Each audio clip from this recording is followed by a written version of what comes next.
Hello, and welcome to my channel. Here I am again, after a whole month and a half, giving you another video. Today we are reviewing Mnet's Queendom Puzzle, a survival show that ended 2 months ago, but since I'm great at procrastinating, I'm only doing the video now. ELZ UP have already debuted, and I must say that their debut as a whole is a bit questionable, but I will talk about that later, as well explaining why their debut kind of flopped. With that said, let's review this amazing catastrophe of a show. Such a little introduction for those that don't know about the show, but are seeing this video. Queendom Puzzle is a survival show by Mnet that reunited 28 girl idols that come from already established groups. Some are still in their groups, some went solo, and some are, well, somewhere. The idea of the show is for the viewer to complete the puzzle for the perfect group, with the 28 girls that are the pieces of this puzzle. Honestly, this idea is actually really original, and we have to give props to Mnet when they deserve it. It's a great way to have a program with smaller groups and similar stages as Queendom, but with a different purpose than being the top group. And the concept is actually really well thought out. The key word here is the concept, because the show was not, but we will get there. We then have 28 women from different backgrounds, with the participation of members from groups like Rocket Punch, High Key, Cherry Bullet, Weekly, and Purple Kiss. As I said, the idea is for the viewers to pick 7 idols from these top groups to form the ultimate top group.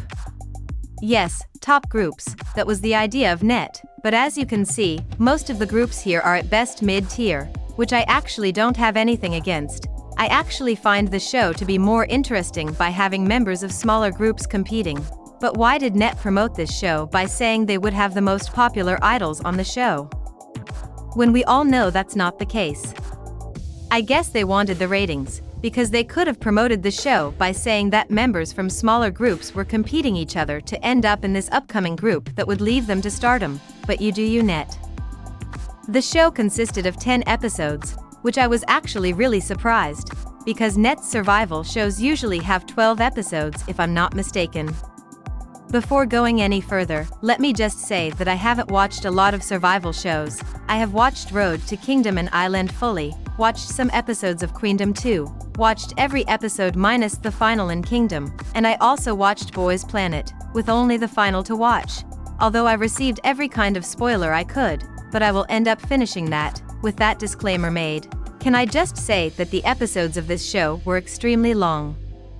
Every episode lasted 2 hours, with the exception of episode 8, which was a filler episode, and lasted only 1 hour. I might be crazy, but didn't Road to Kingdom and Island both have 1 hour long episodes? They also did this in Boys Planet, and I'm not a big fan of this. It ends up being really hard to find time to watch this when it's 2 hours long, and if you have a busy week, next week you have 4 hours of Queendom Puzzle to watch. Not only that, because of how long the episodes were, I felt like they ended up just putting filler stuff in the episodes to fill up the 2-hour slot, making some of the episodes boring. The excessive replays and the 5 minutes long announcements of very obvious winners were some of the things that I noticed they did do stretch the episodes out. I don't know why they didn't do shorter episodes and just made more episodes. So, all in all, the episodes were extremely long and full of unnecessary content that just made it more boring. Another problem I had was with how badly they planned this. Why did they do the eliminations rounds live? That just made it worse for them to film and prepare the stages. Basically, the first 6 episodes consist of 3 different battles between the competitors, where the winner would get bonus points. The 7th episode was the first elimination. Then episode 8 was a filler episode, as I said, where nothing happened, because the girls had to prepare the stages for the semifinal. Episode 9 was the semifinal, and right after, in episode 10, the show ended. Is it just me that found this pace super bad? The first half of the show is filled with performances, to the point it seems you're just there to watch stage after stage after stage. Although the stages were amazing, you kinda get tired of stages at around episode 5, because that's really the only thing going on in the show. And then after the first elimination we barely have any other stage. Like, it's surreal for me. Why didn't they save the all-rounder battle to be between the first and second eliminations? It would have done wonders to the pacing of the show. The semifinal was full of filler content, because they couldn't just stretch out the 3 stages they had for 2 hours. For me, this screams how badly the show was thought about. They clearly didn't have the time to have stages between the eliminations, because they made the eliminations live. I understand that many people were also mad about the fact there were eliminations at all. I get you, but listen to me, imagine if we didn't have the eliminations, the show would be even more repetitive. Remember how I said the first 6 episodes started becoming repetitive? Imagine if that was throughout the 10 episodes. At the end of the day, the eliminations gave a bit of fresh air to the show and a change in the pace. Also, since there were 26 competitors, I think eliminations were sustainable. But the eliminations actually felt a bit anticlimactic, didn't they? Before we stop talking about the episodes of the show and how Mnet organized Queendom Puzzle, let me just say that episode 8 was so boring, I can't believe I sat through the full hour to watch that. You can completely skip it. The beginning is kind of fun, to see the girls interacting is always amazing, but after that they start reacting to their own stages, and honestly, they can't say much, because they are in a Mnet show, and they know they will get edited out of context, so they just keep repeating the same thing, for all of the performances that had aired already. After that, we just have 2 competitors, Jaewoo and Zoa, narrating a pre-made script of what happened in the show until that point. Like, it has been 7 episodes Mnet, I can remember what happened in the first one. This episode specifically made me realize how badly planned this show was. Also, why didn't we have an episode with the girls hanging out, but instead we got that filler episode, and stages after stages. Or we got nothing like what happened at the end. This show was a mess, honestly. So, now let's move on to the actual stages, the actual good part of the show. The first few stages, the up-down battle, had some questionable performances, but after that, all of the stages were so good actually. Some of them were better than the others, sure, but all of them were good. I really enjoyed them. Another thing I enjoyed a lot in this show was how many original songs they used. They had 12 original songs, 11 were used on the battles. And not only they had a lot of original songs, but they were actually good. Yes, we do have some weaker songs, but I literally have been playing IDGA 24/7 for weeks now, and most of the songs were good. Boys Planet had more of a problem with that, honestly. But the idea of the stages could get a bit boring, and once again, that was especially true in the first 6 episodes, because they were just doing covers over and over of, sometimes, random songs. They could have been more original with the missions, by, for example, doing something like they did with Street Woman Fighter. They could have prepared a pre-made song, that each combination of 7 members would have to interpret it in their own way, and then we got the same song, but with a different concept, arrangements, and choreo. This way people could more easily compare each combination of members, and chose one that has the vibe that they like the most.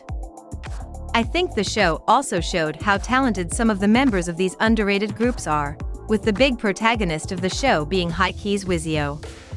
But another thing I didn't really like was how with 2-hour-long episodes and only 26 participants, Mnet ended up showing always the same people. Like, Purple Kiss Yuki only started having some screen time in episode 9, and that's only because she was on the top 7, because if she wasn't I'm sure that wouldn't have happened. Jui from Momoland barely appeared on the show too. Cherry Bullet's Chiron received the dozen edit, and then vanished. And we also have all of the evil edits Mnet made, especially with Cherry Bullet's Bora. The fact that they showed Bora voting K's performance down when she actually gave an upvote is just evil. To sum this up, I think the show flopped due to the false premise presented to viewers, that this show would be composed of famous female idols, to form the ultimate group, when most of the idols on the show being at best of low mid-tier groups, to the long 2 hours episodes that dragged on, to the bad pacing of the show, to the overused and boring plotlines, to the unnecessary evil editing and fake drama, and also because the show faced a lot of competition from other survival shows, like Are You Next, and to the saturation of survival shows we got this year, with viewers just being sick of survival shows, at least of this genre. With the show flopping, internationally and in Korea, it was kind of expected for ELZ UP's debut to just be brushed off, especially when they put zero effort to it, spend almost no money on the MV, and with a title track that seems quite unfinished and unpolished.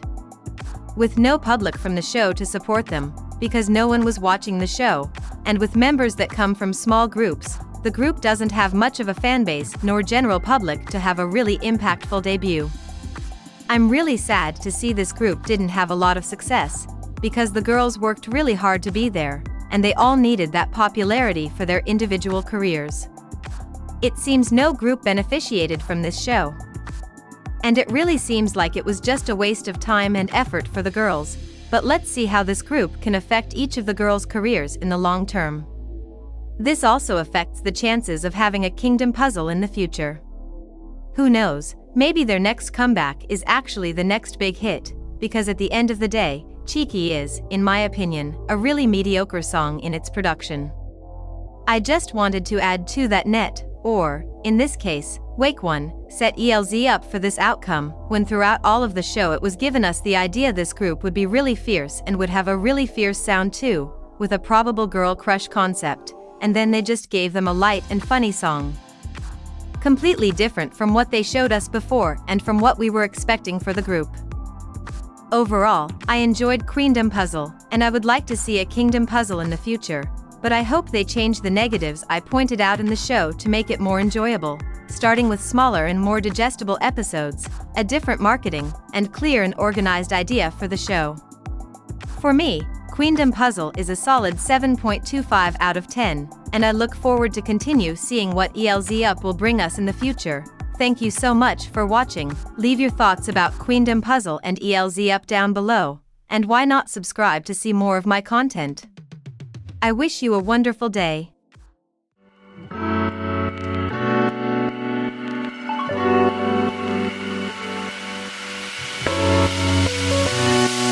Fly me to the moon, 나를 데려가